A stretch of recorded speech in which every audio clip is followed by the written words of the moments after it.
আমি হচ্ছে এখন দিয়ে দিব ভাজা চিকেনগুলো এখানে, আর এখন দিয়ে দিব হচ্ছে একটু চিলি ফ্লেক্স দিয়ে দিলাম।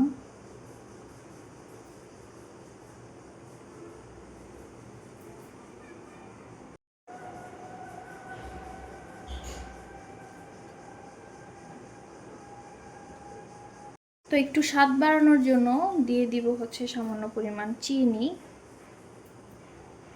হোয়াইট সসে একটু পরিমাণ চিনি দিতে হয়, তাহলে মজা লাগবে খেতে।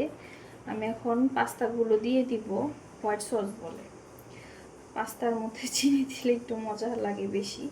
তো এখন পাস্তাগুলো ঢেলে দেই।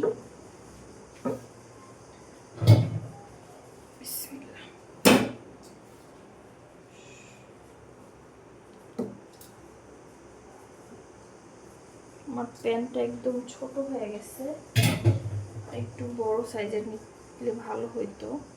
আস্তে আস্তে মিক্সচার করতে হবে আমার।